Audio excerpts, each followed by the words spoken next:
if somebody is an adult, you can't change their mind. Right. You literally can't. They have to make the decision to do that.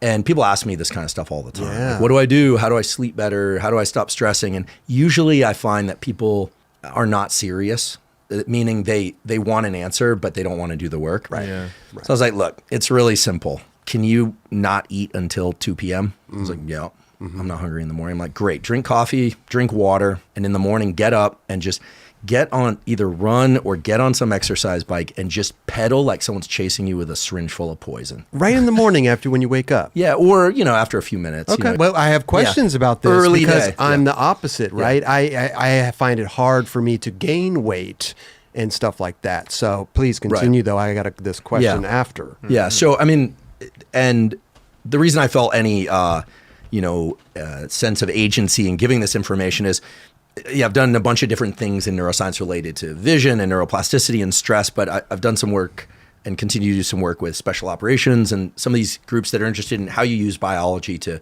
improve human performance over long periods of time. Okay. So, basketball players, military, these kinds of things. And so there's a pretty straightforward formula where when you've been asleep all night, your fuel reserves, like you've got fuel in your fat, you guys don't have any of that, but you got fuel in your fat, you've got fuel in your muscles that can be burned, and you've got fuel in your liver. It's called glycogen. And when you wake up early, all of that is as low as it's going to be because you haven't been eating anything. Got you. And so if you exercise then, your body starts dropping into your body fat stores quicker. So what I was trying to give Mike was a tool that would allow him to see some results really quickly. Oh. So I said, look, do it fasted, and then continue to hydrate, and then eat your first meal in the afternoon. And I said, and also, do you like drinking? And he was like, well, I don't know. I drink mostly because it kind of sets me straight up here. And I was like, well, we can talk about the stuff to kind of set your head level. I mean, he wasn't spun out. He just obviously was medicating with alcohol. Sure. And not in a severe way because he's fully functional. He's an amazing photographer, raised 2 kids. And so I want to be clear about what we're talking about here. Yeah. I didn't detect anything dysfunctional about him. He was just reporting to me that he wanted some assistance. Right. So I said, would you be willing to drop the drinking or pare it back? Yeah. And he said, sure. So, okay. So explain that.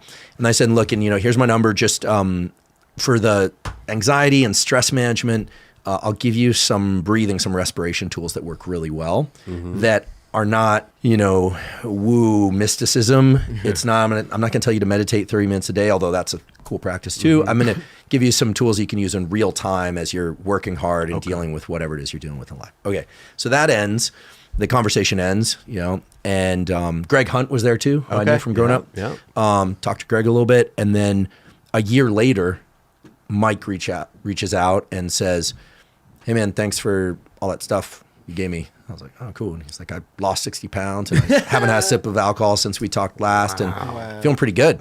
Damn. And I was like, so how did you do it? He's like, well, I get on the bike and I pedal as hard as I can and like someone chasing me with a syringe full of poison. Sure. And, I was like, he remembered. And I was so impressed. Like very few people can just take the menu and just do it. Go. Right? Right. And maybe it's his Midwest upbringing. I mean, he did get gifted a AK rifle for his 9th birthday, living in Ohio growing up. I mean, Mike's, Yeah.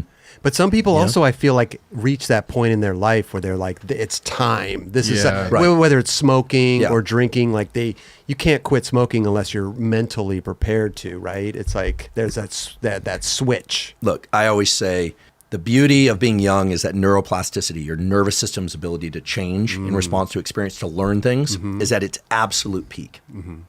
However, you don't have that much control over your life when you're young, right? Especially when you're really young.